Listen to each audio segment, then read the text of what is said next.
Hello and welcome to the Under Pressure podcast. I'm your host, Dr. Jonathan Sackier, and I'm really proud to be here. Before introducing today's guest, it's important to specify that this podcast has been supported by Myo1, a Canadian medical device manufacturer. So please refer to the show notes for further information, and you can be in touch with us at underpressure@nextsense.com. That's underpressure at nxtsens.com to ask any questions that we shall endeavor to answer or for any recommendations you may have. So today, I've got the pleasure and privilege of welcoming a rather dynamic guest whose clinical leadership and technical expertise are changing the shape of future orthopedic trauma care and much more beyond that. And we're going to get into all that. Dr. Hans van Lancker is a fellowship-trained orthopedic trauma surgeon, innovator, and healthcare systems architect. He currently serves as the network chief of all musculoskeletal stuff, basically. He's the network chief for orthopedics, rheumatology, physiatry, and rehab at Cambridge Health Alliance. And he also holds appointments with Harvard Medical School. He's a Castle Connolly top doctor, Harvard Macy Innovation Scholar, and founder of several organizations, including the Boston Orthopedic Trauma Group and the Ortho Capital Partners. What makes Dr. van Lancker's approach so compelling is his relentless drive. And as I've come to know him a little bit, I've seen that it permeates every aspect of his personality. A relentless drive to implement highly reliable, standardized care with measurable impacts, such as a 150% reduction in length of stay and major operational gains across complex hospital systems. All of us in medicine know that it's easy to talk the talk, but it's not so easy to walk the walk. And Dr. van Lancker is doing just that. He's also deeply involved in clinical innovation, including AI integration and continuous pressure monitoring in trauma care. When he has free time, and given all he does, it's astonishing to think he does have any free time, his hobbies are refurbishing and restoring cars and boats, specifically Porsches and Land Rovers, and I'm putting an order in for a proper Defender, and classic deep V offshore powerboats. He's also into snowboarding and scuba diving, backyard engineering, and construction. He's currently building a rather sophisticated and elaborate tree house for his kids. I told him that I built one for my kids and took a hell of a long time doing it. I don't think they went in it more than once, but I loved the place. He's designed orthopedic implants. He's advised and invested in a number of varied startups. And to top it all off, he had a spec Miata race car for a while. So it's astonishing and wonderful and great fun to welcome Dr. Hans van Lancker to the Under Pressure podcast. Welcome, Hans. Thank you, Jonathan. It's great to be here. And thank you for that incredibly detailed and kind introduction. Well, I think it's always important that people get a sense of who, there's lots of clever people out there, but there are people who live their lives with passion. And it's very apparent that one of my guiding principles, Hans, is we spend a long time dead. So, may as well get the stuff done now. So look, you've had an impressive career so far, and I'm sure there's lots more to come, spanning roles as Chief of Orthopedics, as I mentioned, at Cambridge Health Alliance, and clinical instructor at Harvard. Could you share what initially inspired you to pursue orthopedic trauma and what keeps you passionate about the field today? Absolutely. So before I went to med school, I studied business and engineering. And those were both things I chose to study in my undergrad with the intention of becoming an orthopedic surgeon.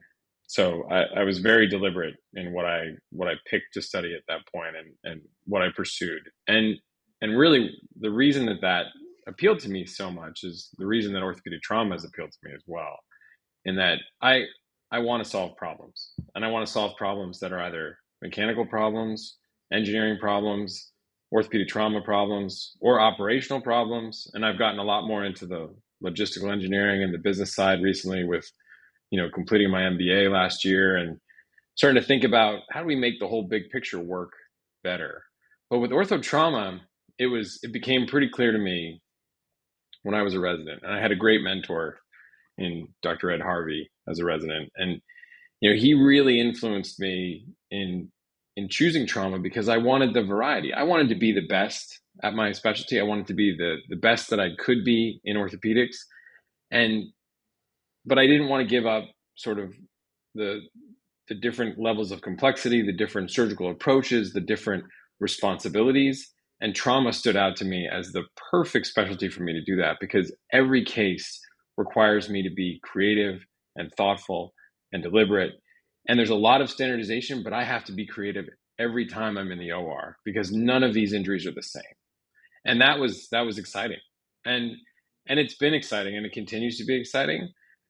Part of what's leading me to take on more responsibility within the health system and the hospital and try to solve the bigger problems is I recognize that we have a very broken system as a whole, not within our network, but within the whole of care across our country, across the world. The way that we're doing this is not sustainable.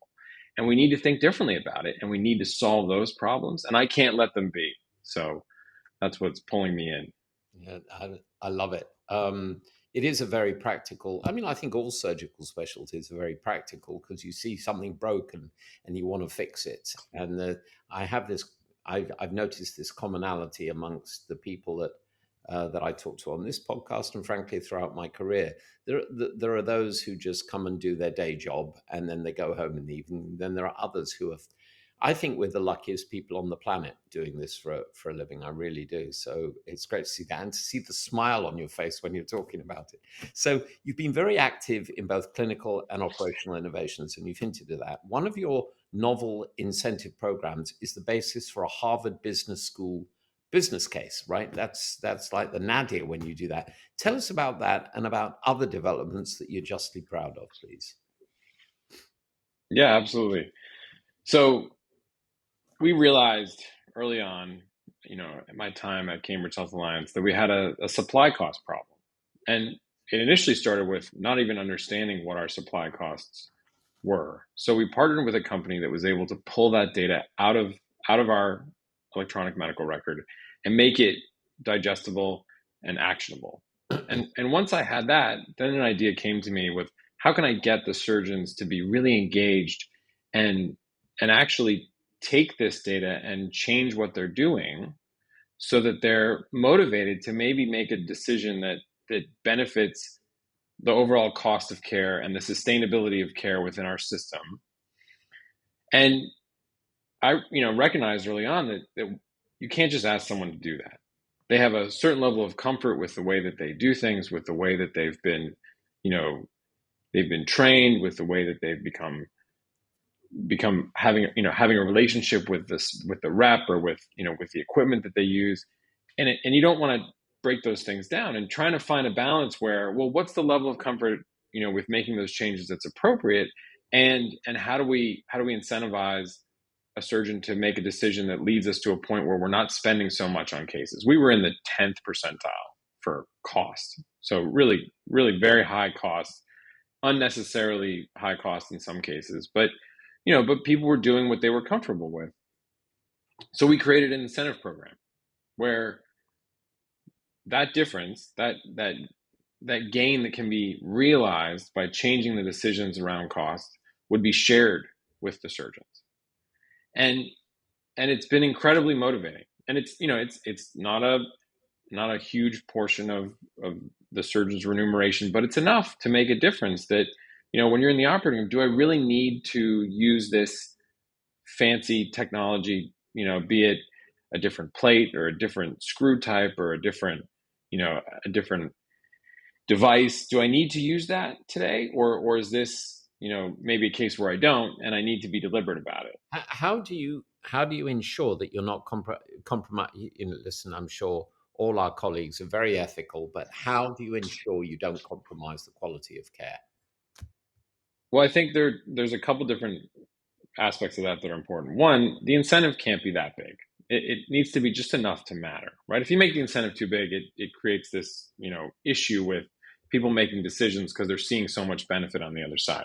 But there's a point where I think, people are comfortable with making some changes to see a little bit of a benefit. So finding the right number is an important part of that. I also believe that standardization bakes in, and it's not so much that I want people to change what they do, but I want them to standardize across the department so that we can better negotiate with the suppliers Sure. so that there's consistency to what gets done, which then allows us to bake in efficiency and lower the cost, as a result. And it's just being open-minded, right? It's just enough sort of benefit to get people to say, you know what, I'll try that other plate and let's see how it goes today. And if it's not so bad, or if it's really pretty good, then maybe I will make a switch because it's a few $100s less and there's no features, to benefit. And we're not talking about making decisions like not doing a surgery. We're talking about, very sort of small tweaks here and there that actually can have pretty substantial financial impacts. But it's one ankle plate versus another ankle plate, which is not a place where quality changes. It's really just a place where it's personal preference. Right, right. Okay, well that makes sense. I mean, I've seen similar systems where it's a system-wide thing. What doesn't work in my experience, I was at a hospital, I worked in America for many years, and the administration decided to change the gloves that we used in theater in the OR. And one of my colleagues, I shan't mention his name, he's a lot bolder than I am. He just stood there opening packets of gloves and dropping them on the floor and said, "Get me my bloody gloves back because these are no good." They were cheaper. Right.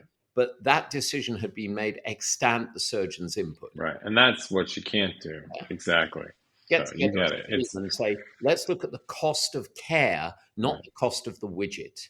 Right? If the Right. if the widget is more expensive, but it gets the patient out the hospital sooner, or it leads to a lower chance of morbidity, then it's a simple decision. I'm with you. And that's where we've wholly embraced something like Mile One, Yeah. Right. because the whole cost of care is better. Yeah. Absolutely. And it's more efficient and it's more consistent. And, Yeah. and we can make a business case. And I've helped build that business case, for the use in our institution of that device specifically. And that there's a way to look at it that is actually the whole way of looking at it, where it lowers the cost of care, Yeah. right? But an ankle plate that has the same features as another ankle plate isn't going to do.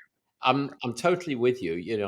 I've divided my career on both sides of the duck pond, and over here we have an organization called the National Institutes of Healthcare Excellence, or the Death Panel, as some in America choose to call it. It isn't. What it does is it looks at the economic benefit of a given intervention, and it ascribes a quality, which is a well-known health economic parameter, a quality adjusted life year, and says, is this justified on a healthcare system-wide basis?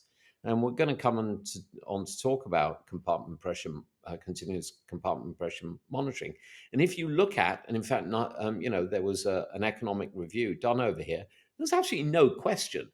Yes, for the individual patient who may be at low risk for having a problem, well, why should we use it? Because we're not great and we sometimes make mistakes. And if we can preclude mistakes, I love your thinking, love it. So we'll circle back to that. You've grown orthopedics musculoskeletal practice immensely, over 60%, with a completely different approach to care delivery. You've hinted at some of it that's more sustainable, a focus on being efficient and consistent, which has led to improvements in care and financial outcomes, which we've just discussed, vastly improving operating room utilization, for instance, and amidst a diverse practice.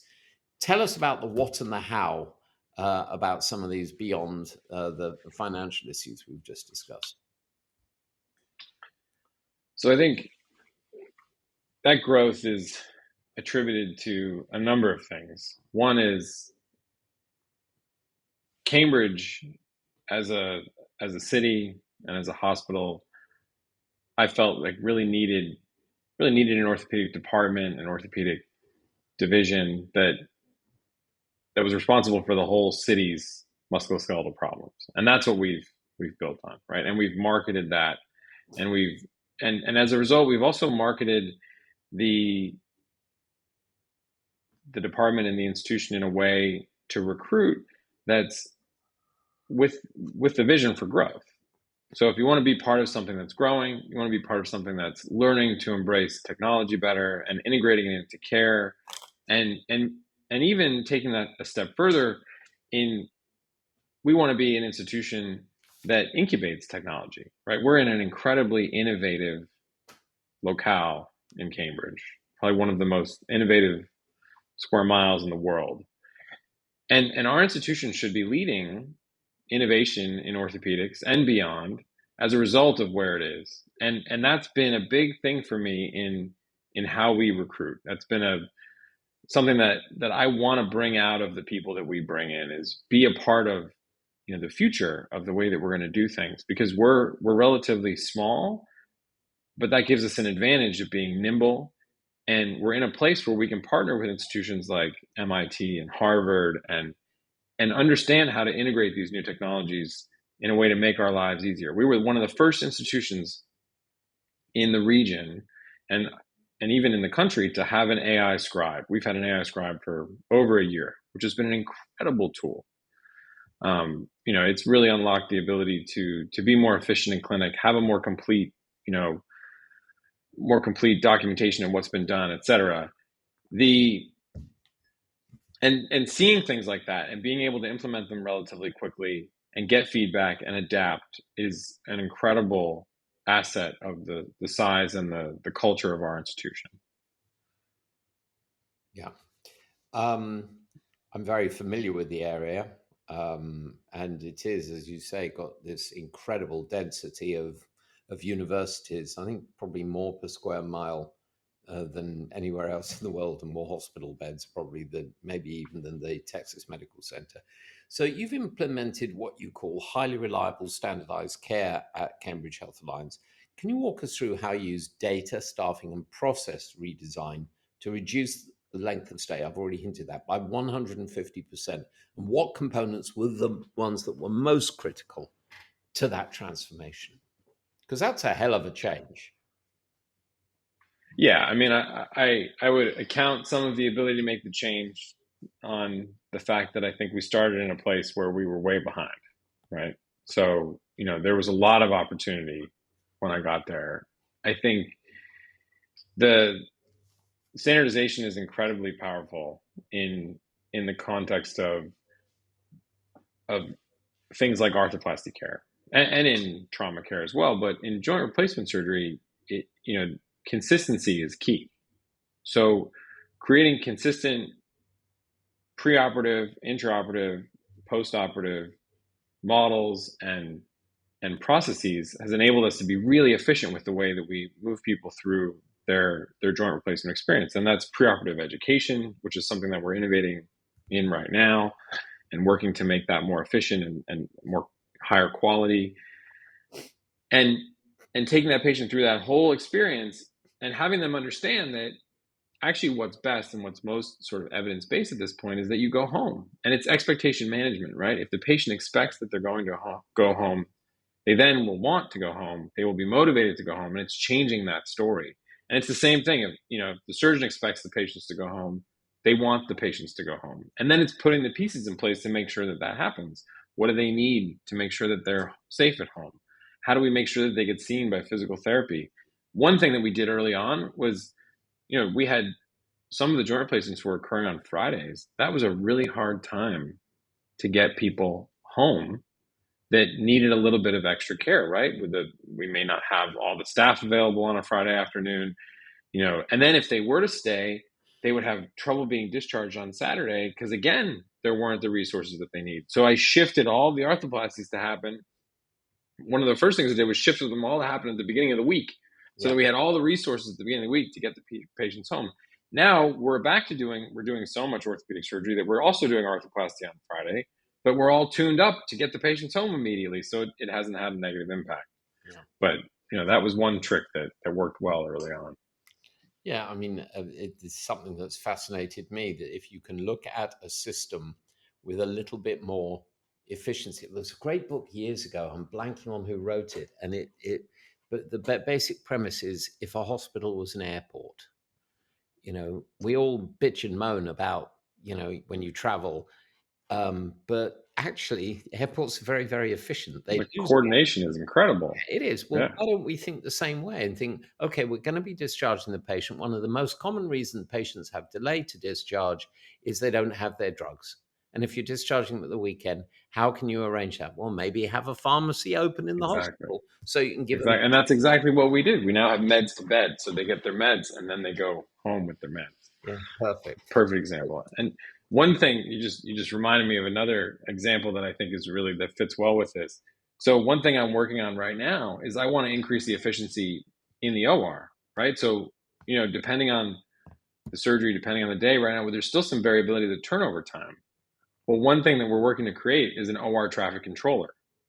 So like an air traffic controller, I want to make sure that there's someone whose responsibility it is to have one patient coming in when another one's going out. How do we parallel process as much as we possibly can? I mean, I know I'm old-fashioned in some regards. By the way, I fly aeroplanes for navigation. Aviation has been my love. In British hospitals, the operating theatre, we have far fewer ORs per hospital than in America. But what they do is they have a pre-anesthetic room, and that is actually next door to the theatre. And as one patient is being rolled out, the crew comes in, cleans. Next patient's already anesthetized, intubated, wheeled in. They don't intubate and anesthetize in the theatre. They do it in another room adjacent, and it dramatically reduces turnover time. I begged our hospital in the States to consider doing it, but it deaf is. So you've emphasized the importance of patient outcomes in driving clinical decision making. I mean, from anyone listening in who's not a doctor, that's like a duh moment. But can you share a moment or a case that had a lasting impact on how you approach this and what you mean by patient-centered care? So I do a lot of revision orthopedic surgery, a lot of revision orthopedic trauma surgery. So I've created a reputation for myself and someone who's, I like to think I'm always willing to help. And I think there are lots of complexities that can happen in orthopedic trauma surgery, and it can be tough sometimes, especially when it gets done, in the community without the resources that we're used to having or the infrastructure to support it. But sometimes it just needs to get done, and the outcomes can be kind of less than hoped for. One thing that in taking on those tough cases, they require a lot of care coordination, right? And they may require coordination day of, they may require coordination in advance. One thing I have done to sort of create a nice structure to that within our institution is sort of this daily phone call between all of the surgeons within the hospital. Just talk about kind of whatever's pending. So it could be whatever came in last night, whatever someone needs some perspective on, but getting everybody together to share information, I think, can be incredibly powerful. And it's this opportunity for, sometimes the phone call only lasts a couple minutes, sometimes it lasts 10, 15 minutes, but we do it first thing in the morning and we just talk about what's going on today so that we can coordinate the care as best we possibly can to be as efficient as we can with the orthopedic trauma cases that came in the night before, or complex cases that might be on deck for today that someone might want perspective on. But creating that space has been so powerful because people know that if they show up, there will be someone there to talk through their problem with, and we will together figure out whatever's best for this patient. And I think it's been really great for the patients and in this opportunity to advocate for them to get what they need right now. At the same time, I think it's given our department this place where everyone feels that they're supported and that they can come with a problem and together we'll figure it out. And that's every day. So, that's one simple thing that I feel like has gone a long way. And it's been a great learning opportunity, I think, for a lot of us too, right? It's where we can share things that worked for us, that didn't work for us. And, and we take that to the next level with a Q&A rounds, and we go deeper dives on a lot of things, but that daily space is really important. Yeah, it's great. How many people in the group are doing that? Usually on that phone call, every morning there's somewhere around 20, 25 people. So, and I think there's probably over 40 invited, but every day we'll get, and it's great. So it sounds like, and it gets, for me, it gets we know what we need to do, and then we can act on it and get it done. Yeah, but just the very thought, Fred or Jennifer, I've got a patient coming in, and I seem to recall you had an issue with would you mind sticking your head into theatre, into the OR, and giving me your perspective? I think it's a great idea. Love it. Love it. Exactly. It's Exactly. collaborative. In a recent talk, Hans, you mentioned the concept of medicine evolving from an art to a science. Some of the books behind me are history of medicine books, and I love all that stuff. Can you elaborate on what that perspective is, and how this mindset shift can approach can impact operating room workflow, outcome predictability, and in fact your total approach to patient care, art to science? Absolutely. And for me, science is when we've sort of proven what was an art until it was a science, right? So we've taken something that we've been doing and we've done it enough to know that it's consistent, it's reproducible, and then it becomes a proven science. And it's that technique is no longer sort of there will still always be art to some of what we do with orthopedic trauma surgery, potentially always, but at least for the foreseeable future. But there's a science to a lot of it in my mind, that there's a best practice of how I need to maybe surgically approach this fracture, what type of fixation I would need for a fracture type. Those things become very consistent, right? And when you can start to create standard processes that are reproducible for those problems, your outcomes become more and more consistent, right? And like with compartment syndrome, having a consistent approach to how you're going to diagnose it and treat it leads to a better, more consistent outcome. And that's becoming a science, right? Compartment syndrome before, I think is a great example, was an art. It was like I had to see enough of it to know what I was looking at and be like, no, this is, or yes, this is compartment syndrome. But now we're getting to a point where there's a reproducible, data-driven tool to help make a decision. So that's getting more in the perspective of science as opposed to an art. And that's where I think we're going, right? And seeing those things as they happen and then creating the structure to be able to implement them is huge. And the ability to take data from our colleagues in our hospital, in our city, around the world, and say, this is what the data shows, and believing it, because there's still Right.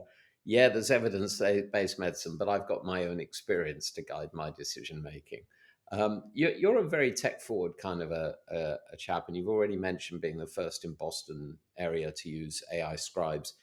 And we're going to dig into compartment syndrome a bit more in a second, but can you tell us a bit about your philosophy to embrace new technologies? You've already hinted at it, but I'd like to dig in and find out what drives your brain to have that approach, because a lot of people are not. They're very, very, they're sort of bound up. This is the way I do it. This is the way I've always done it. I'm damned if I'm changing. So I'm looking at new technology all the time.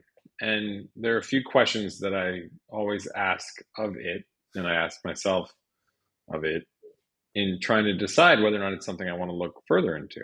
And one, I first want to understand what problem is this technology aiming to solve, and is that a real problem? Am I feeling that problem? Or maybe sometimes I'm not feeling it and I didn't even know I had it, but there is actually a problem that this aims to solve. And sometimes with some technologies, there really isn't a problem to solve. And that's sort of a good first step to sort of filter out the ones that might fit into that cohort. And then the second question I have is, does this technology help my patient? Or does it help me? Or does it do both? Right? And I think that those can be exclusive. They can be inclusive. There's variability there. But if it just helps me, we're going to need to make sure it doesn't hurt my patient, right? And with AI, the thing that I think about a lot right now is, there's two different places that AI fits right now. There's the clinical application, where I think for me right now, if you're using AI to make a clinical decision, there has to be a human in the loop.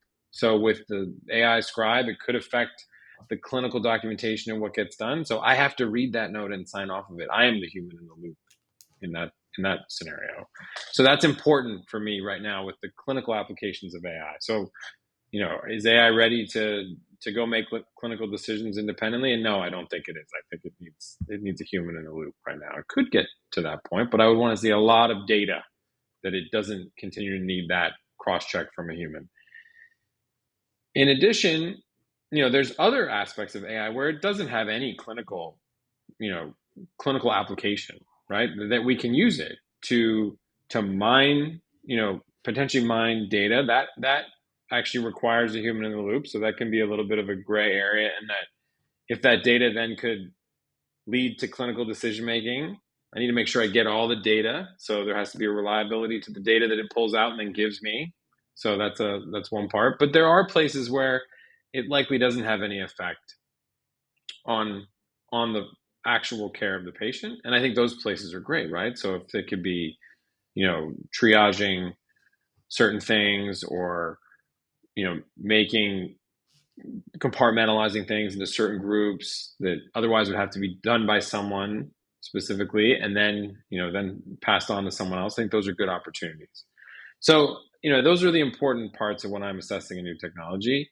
And if it kind of, and then what's the cost, right? So does it financially make sense? And that's building a business plan. That's part of where, I get very interested in that, because I want to find both a clinical, operational, technical solution that is also financially sustainable, because otherwise, what's the point, right? Let's dig into compartment syndrome. You've talked about protocolizing care pathways for conditions like compartment syndrome, and the subjectivity of, is this compartment syndrome, is it not? When I first got involved in this, although I'm not an orthopod, I've certainly done enough orthopedics in my time and seen enough multi-trauma. And I've also seen patients who've had abdominal compartment syndrome, or patients who've developed a compartment syndrome in their leg as part of, a major operation. And it's always seemed arbitrary to me, is it, isn't it? And as someone who's very pedantic and pragmatic, I like numbers, right? I like a protocol. So talk to me about the protocolization of the evaluation of compartment syndrome, and why this continuous pressure monitoring technology tickled your fancy. So where we can standardize things and have consistency and data to drive our decisions, I love that. I'm just like you, and what you said, and that, if I can make a data-driven decision that I can get a reproducible outcome with, that's obviously more appealing than one where I don't have those resources and I don't have that information. And with the Mile 1 device, I have data now that I never had before. So I would get a single instance of data from a single compartment with a striker needle, and I would need to make a decision based on that. But so much of that decision would be based on sort of where things were in the spectrum of the patient's clinical response. And then that would be very complicated by, have they had, narcotic pain medication? Are they narcotic naive? Are they, do they have another contributing injury? Do they have a head injury? What are the other aspects of this that are changing the way I interpret this data, and not being able to trend it, made it hard to make that decision sometimes. And you would see that in the literature, you'd see it in stories from other places, where things weren't necessarily what you thought they were, and how that can lead to a negative outcome. So how do we eliminate the potential for a negative outcome? Because a negative outcome is not only bad for the patient, but it's also very expensive. And those are things that we want to avoid. And building a plan around how to use the device, the Mile 1 device, in a reproducible way, lets us avoid those really bad, complex, poor outcome situations. In addition, there's an enormous variability to the surgeon that's on call, their level of comfort with compartment syndrome. So we're not all orthopedic trauma surgeons, and we should never have the expectation that everyone feels the same way about compartment syndrome, or every PA that may be on, or resident that may be on, also feels comfortable with compartment syndrome. So how do we take out that level of discomfort and variability, and get some reproducible, consistent data to make a decision about what needs to be done. There's no question in my mind that all the surgeons are capable of caring for compartment syndrome in a surgical capacity, but there can be a variable level of discomfort with making the diagnosis because maybe they haven't seen it as much. I mean, I'm sure they haven't seen it as much as an orthopedic trauma surgeon has seen it, right? It's, you spend years dealing with these types of injuries. You're going to feel more comfortable when they roll in. But so putting this tool in place where you can say yes or no, depending on what it's doing, is incredibly powerful. One, it creates a level of comfort with making the decision to go for the surgery. That's the right decision. It also puts upon, that surgeon confidence in them to communicate a decision not to do surgery to the medicine team, to the ED physician who's pushing for a further assessment. Well, we've done the further assessment. It's clearly not compartment syndrome, so you don't have to worry. We'll keep an eye on it. We'll monitor it for the next 18 hours, but we know we're making the right decision right now. And I think that goes a long way for creating collaboration, communication, confidence in the care that's being provided, and that's really powerful. Could you talk a little bit, Hans, about how you have deployed it, given that the staffing model in the hospital can be different at different times of the day? And one of the things that struck me about this is you don't have to rely on the subjectivity of 4 different people reporting back to you on what they've seen. So number one, there's the variability. Secondly, well, first of all, how have you deployed it? How have you dealt with variability? And have you had any friction points in deploying it? And if so, what were they and how did you deal with them? So the initial friction point was cost, right? So that's, and that was before we had built what we now have with the standardized protocol for caring for compartment syndrome that incorporates the Mile 1 device. But the initial cost was more than the sort of standard care that existed before Mile 1, right? With a striker needle, it was more money. And it's gotten closer and closer and closer to being nearly the same, which is a huge advantage. But it required me at that point to build a plan that showed the potential benefit of using this as opposed to a striker needle downstream with regard to cost savings and avoidance of increased cost of care. So that was an important initial piece. And then once that was made clear that, wow, we just avoid one of these cases, it's incredibly powerful from a cost perspective, this makes sense, right? So that gets it through the value analysis committee, makes it clear that it's better for patients and, really that's the direction that we should go. And after that, the adoption piece with the surgeons was actually relatively simple because they wanted to use it. It was so much better from an implementation perspective with the data that it provided and the actual ergonomics of doing it, that wasn't a difficult thing to have happen. And then we've created a protocol that's continually evolving, right? So understanding better and better where we should be monitoring, I think is a piece of this that continues to grow with time, right? So initially, obviously, any instance where you're worried about compartment syndrome, just implant the device and then make decisions based on the data that you receive. And that's pretty simple. With regard to the implementation of it sort of prophylactically, that's where things are continuing to evolve, right? So are there certain fracture types that, for me, there have been, and that's, educating across the spectrum of the surgeons that take care of those things. There have been fractures that really we should just monitor every time. And part of the rationale there can be, well, maybe we can provide better pain control with a nerve block, and we wouldn't have been able to do that before because now we can monitor the compartment. I'm not worried about compartment syndrome because I have a reproducible, consistent means of understanding if they have compartment syndrome that has nothing to do with their pain.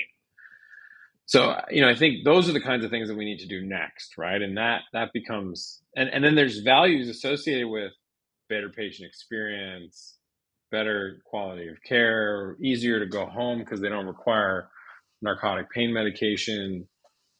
So I think continuing to explore those opportunities is a really important part of evolving these standard protocols. They can't be standard and static. They need to be standard and continually evolving. So we have a system in our department where we create any standardized protocol, be it for compartment syndrome or hip arthroplasty education. It gets reviewed on a biannual basis so that we know that there isn't something that we need to change. What has it done to your stimulus to do a fasciotomy? Have you noticed a change in the number of fasciotomies, the number of negative fasciotomies, earlier fasciotomies where there was a compartment syndrome? I would say that it's made the decision to do a fasciotomy much more consistent, and our level of confidence with doing the fasciotomy being the right thing to do, it's very clear, right? When you see the pressure going up over a certain period of time, you know that this needs something done, which I think is allowing us to get to things earlier. So that's really good for muscle viability and, Sure. the patient outcome. I've been able to close things more primarily as a result. So they'll have very well defined compartment syndrome, but I get to them earlier, they calm down faster. You do a primary closure without a skin graft. So from a cosmetic perspective and from a cost perspective, there's a real benefit there, right? Like that's not right. Yeah, absolutely. It's a whole nother procedure. Yeah. So this is again a question of putting together a standardized protocol, understanding what your endpoints are, and then seeing them be achieved, and saying, yeah, okay, this is a positive advance in the quality of care. What have you seen in terms of reduced lengths of stay? And you've mentioned not doing skin grafts. Are you documenting that? Will you be publishing anything anytime soon? There's a lot of things that I want to publish. And as you mentioned, there never seems to be enough hours in the day. Yeah. But so I think there are things worth publishing there. I think worth examining further. We've definitely seen that those patients don't need to stay in house as long.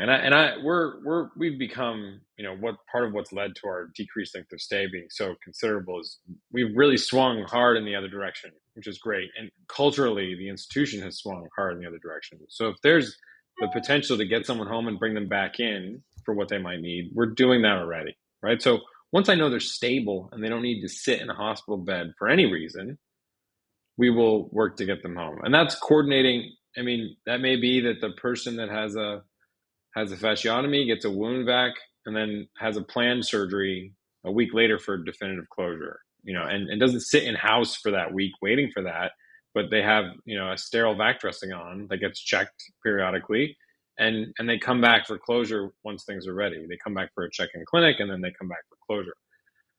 So I think there's all kinds of opportunities to think differently about how we take care of these patients. And sitting in a bed isn't good for anybody. Yeah. Even if they need more work. Yeah. Yeah. Let them go home.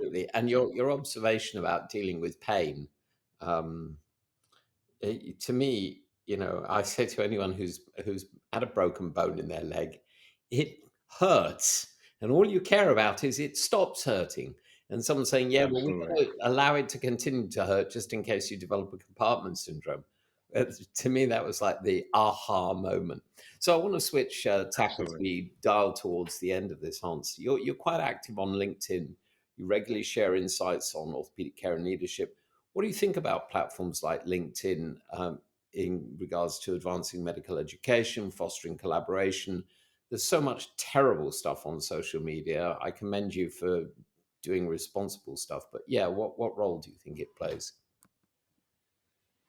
I mean, I think, social media for me is a tool, right? It can be a tool to stay in touch with people. It can be a tool to communicate certain things. But I think that it can be dangerous as a tool as well, right? I think it can be a means for miscommunication. I think you have to be, and it can be a mean which, kind of can be detrimental to anyone involved. The sort of the misperception of what gets said is a really, difficult thing to deal with. The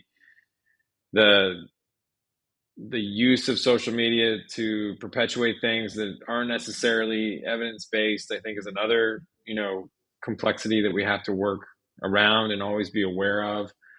But overall, I've found LinkedIn to be beneficial. I've found, I've made a lot of high quality connections and friendships even as a result of the communications that I've had on there. I think, my advice with it is don't get too sucked in, but if there's a way to to to find like-minded people or communicate something that you think you're really passionate about or that's really important, it can be a good conduit for that. But always do it with a little air of reserve. And I've felt the same way sort of about every part of social media, right? And as someone who has 3 little kids, I think about it a lot. I think about wanting to make sure that the right balance is struck with the use of these tools, right? I think, and what I like to see in social media is, and in the relationships that I've cultivated as a result of mostly the interactions I've had on LinkedIn, is that the best ones are the ones that I got an idea about somebody, but then I actually talked to them, and the idea that I had about them was actually true, and it was validated in the true human interaction that I had, as opposed to just what was presented on social media. And I've had the opposite happen too, where it's not the same, right? And that's what I think is important to be cognizant of, because there are people that is the focus, is what's happening there. And for me, that's not the focus. It can be a good conduit to communicate about what's happening in real life that I'm passionate about, that I'm interested in. And that's why it waxes and wanes. To be honest, I haven't had an opportunity to spend a lot of time posting anything lately, because I've been so focused on actually working to solve the problems that are in front of me that it's gone sort of on the back burner, right? And that's how it works for me. Yeah, I know there are friends of mine, who are very disciplined about posting with regularity about what they're up to. There's a mate of mine who's a very prominent and very successful musician who doesn't post anything. And he says, I can't believe, he says, that people are interested if I'm having a cup of coffee. He said, it's just, he said, if I release a new song, I'll stick that up. But just, I must admit, I think a lot of it is antisocial, but LinkedIn and these kind of professional platforms do allow for engagement and collaborations. And I commend you for that. So you mentioned being busy with solving problems. Looking ahead, what innovations in trauma care, including those you're working on, do you think are going to have the biggest impact on improving patient outcomes and system efficiency? And you're 100% correct. The way we're doing things in medicine doesn't matter whether it's in Britain, America, anywhere. It's unsustainable. We have to get better. We have to get more creative. So yeah, what's got the good doctor excited? So when I look at trauma care specifically, and orthopedic care, it tends to be a part of a hospital system that if done right, can be sustaining to the other parts of the health system that aren't as sustainable on their own, right? So that's one thing that we've shown, is that with the growth that we've had, and with the improved efficiency and consistency and lowering the costs, we've been able to really contribute to the sustainability of the whole health system, which is, feels like you're doing a lot of good when you're not just fixing the people that are in front of you, but you're facilitating a financial situation for a health system that allows other people to get care. And that, for me, is sort of the beginning of things, in the sense that community hospitals are an essential thing in our societies, right? We can't have everything filtered down to the academic medical center. It's not close enough. It's not convenient. It's not. But we need to be really thoughtful about what we do in the community to make sure that it's self-sustaining. And that isn't just blanket growth, because there's good growth and there's bad growth and there's sustainable growth. We need to be thoughtful about what we do on a very sort of specific, in a very specific way, and that there are certain cases that considerably benefit to the margin of things that we have to do in the community. There are cases that won't, but we have to do them in the community. There are cases that maybe we should try to do more of, and we should understand what those are. We should understand the contribution margin of each of the individual pieces of the work that we do, so that we can grow in the right way, so that we can grow and be sustainable. That's sort of the first piece, right? Is understanding what you're doing and how it affects you on the whole. And then, beyond that, we need to think about, are there better ways to administer insurance, right? The insurance system, is really an issue across, the United States and beyond. Are there different ways we can think about taking risk as an institution, as employers? What are some different models that might fit with a health system that's been, designed to be a little bit more financially sustainable, right? So I think unlocking the first piece leads you to then think about the second piece, and then it's technology, right? It's how can we use technology all over the place in a thoughtful way that improves the efficiency, the quality of life of the physicians, because we have a physician shortage, and it's not particularly well advertised. But you asked me a question about growth earlier on. You should not have trouble being busy as a doctor. If you bring the right physicians in and you create the culture and the situation for them to do what they're passionate about, they will be busy. That's exactly how we've become busy, to the point that we have no more OR time. We've filled it all up, and now we have to figure out how to grow external to the walls that we were initially constrained to. And there are ways to do that. If you're creative, there are ways to still grow, even when you've used all of your infrastructure. Because somebody else hasn't used all of their infrastructure. That's ultimately what it is.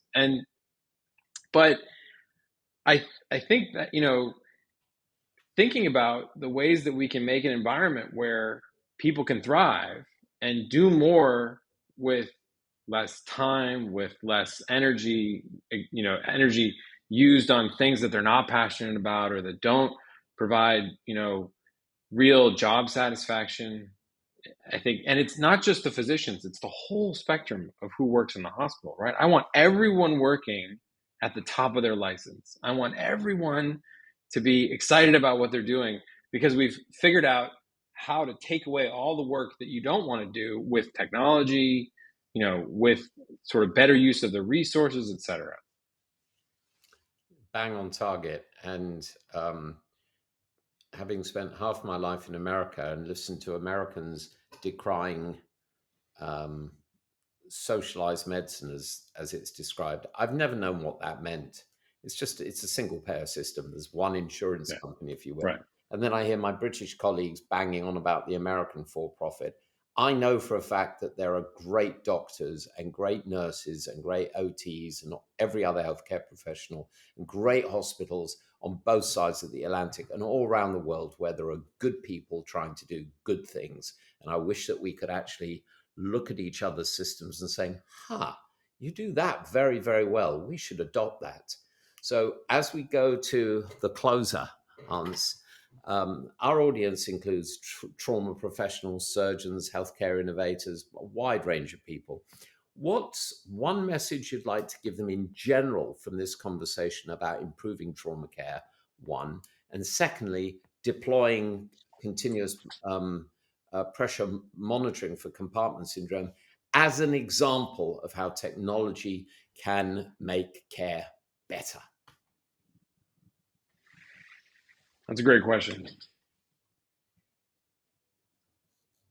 The one thing that I continually do that I think I wish more people did was I just question the way that I'm doing things all the time. And I use technology sometimes or what's happening in technology to ask myself if it's something that I should question. But it leads me to find all kinds of different solutions, be it from my experience and interests in cars and boats and technology and mechanics. Maybe there's something there. Like, why am I doing this way?